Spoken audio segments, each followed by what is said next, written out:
This is Eva. She is 40 years old, has a family, and a job in Stockholm, Sweden. In her opinion, she lives a healthy lifestyle. And in this film, she's ready to prove it.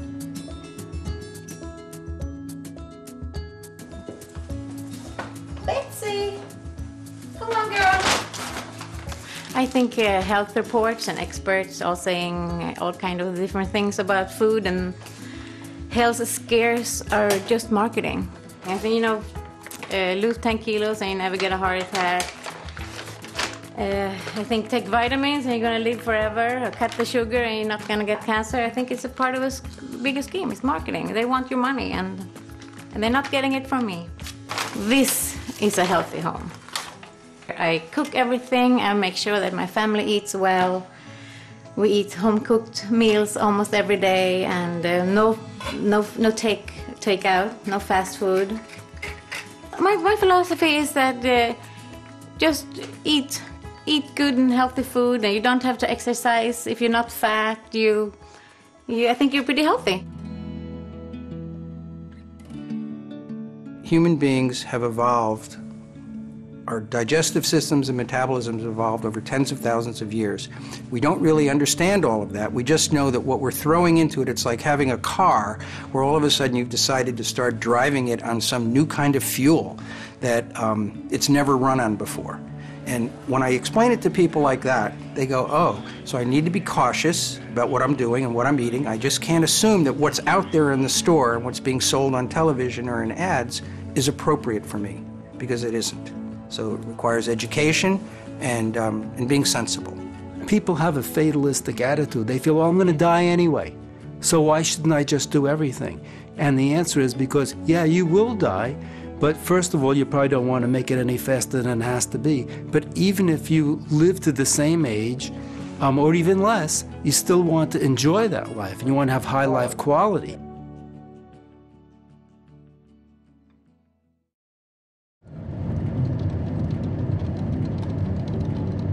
We're going to Igelösa, and we're going to see Professor Stigsten.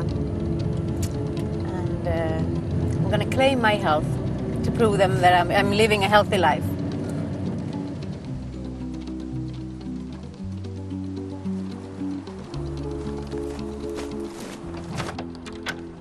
Hello. Welcome. Thank you, thank you. We start with some blood tests, mainly to check your blood sugar, blood fats, and nutritional status. Then, within 20 minutes, we get the answers, and then we will see if there is a need for some further tests. The wait for the results takes slightly longer than the 20 minutes that Professor Stigsten promised, and Eva is becoming nervous. Hello, Eva. So now I have got the blood tests, and I have found something. First, you have too high blood sugar, and this means that you probably eat too much white bread, potatoes, white rice, all these things. Is that correct? Yes, I do, but I never eat any candy or any sugar. These type of carbohydrates, as we call them, they absorb very quickly and go right into the blood and increase your blood sugar. So if you go on with this, I say most probably you will get diabetes. Eva's blood sugar levels are very high, and as Professor Stigsten explains, this can have very negative effects on her health in the long run. The fact is that in the Western world today, many of the population suffers from too high blood sugar levels. This comes mainly from eating food with a high glycemic index, also known as GI. The glycemic index measures the rate at which sugar comes from your diet into the blood. It turns out that over the last 80 years, our diet has dropped about 30% in complex carbohydrates and increased by about 40% in high glycemic index sugars. And what's happening is because food has become cheaper, these particular foods have become cheaper, people are eating more and more calories because many of the food items we have are now supplemented with various forms of these simple sugars, which are of high glycemic index. Another thing that we found here is that these blood fats are not good on you. That means that you have very little of the good, healthy fats in your blood and too much of what we call the bad fats. I didn't know that fats could be healthy. The problem in the civilization diet is that we get too much omega-6 and too little omega-3. Eva, she had very high bad fat is LDE and very little of the good fat HDL. Example of good fat is olive oil or olives, walnuts and many nuts, fat fish and fish, even fish oil you can take. That is good fats. The last thing that is more of concern, we have made an analysis we call C-reactive protein, and that's too high for you. It's just a chronic inflammatory state in your body that can even give you cancer if you don't correct it. I still don't understand. How can I be so old on the inside when I feel good and I'm not that overweight and I cook my meals and I eat healthy and I do everything right. I thought I did everything right.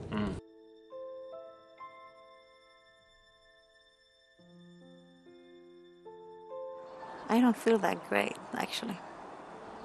I just got back the results and they were much worse than I was hoping for. I will start a new life, a much healthier life.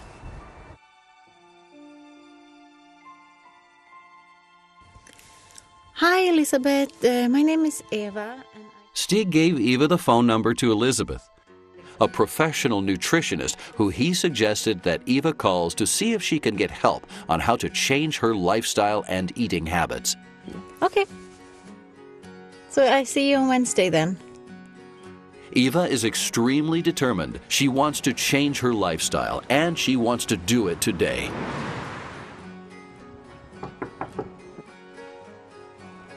Hello. Hi. Hi, I'm Elizabeth. I'm Eva. Welcome. Come on in. Thank you.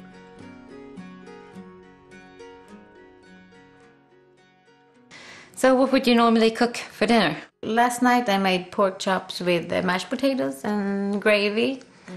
Any dressing? I use creamy dressings because that's what my family likes. But at least I get my veggies in there. Yeah, yes, of course, but you could use better veggies.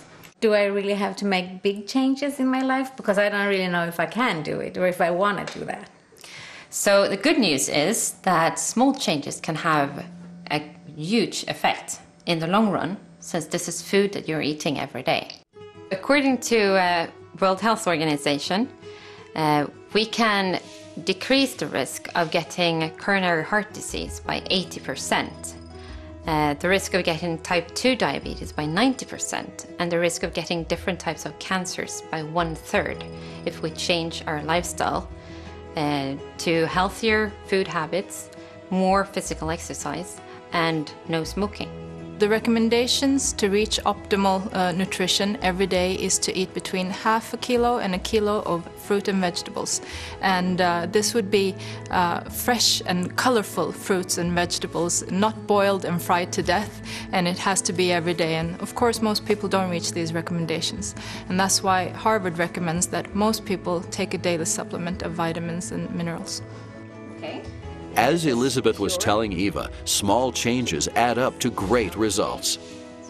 As a start, you can change red meats, bacon, or minced meats with turkey, chicken, fish, seafood, or vegetarian alternatives, such as lentils, beans, or tofu. Elizabeth also explains it's not only about the things you buy, it's also about how you prepare it. She advises Eva to try not to overboil and fry things for too long, and to avoid frying with butter and deep fat frying.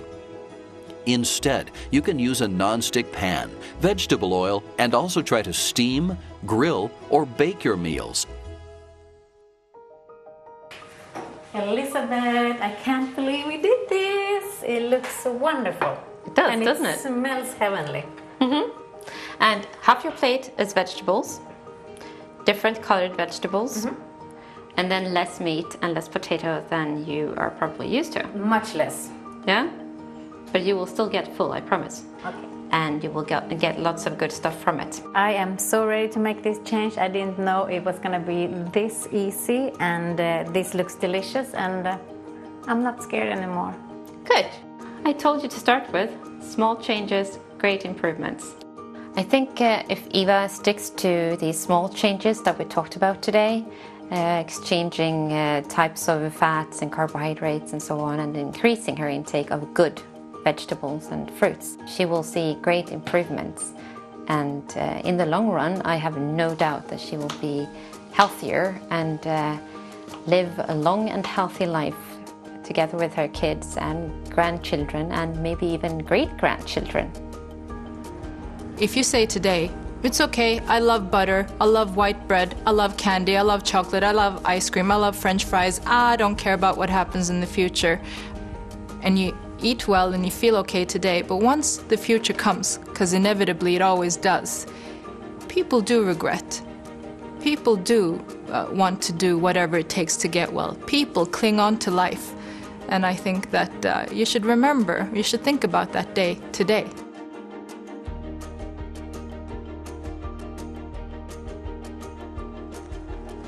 I can't believe how easy these changes were. I just made a few alterations, and it's no harder, it doesn't take longer, and my family loves it. My family, I was worried that they were going to object to the changes, but they embrace it. They feel the same as I do. They think they're healthier and have more energy, and my kids loves the yogurt and the muesli and the berries and all the changes I made. My goal is to be 25 on the inside. I will get there. If you're interested to get more tips and inspiration on how to live a healthier lifestyle, you can find them at Wellness by Oriflame.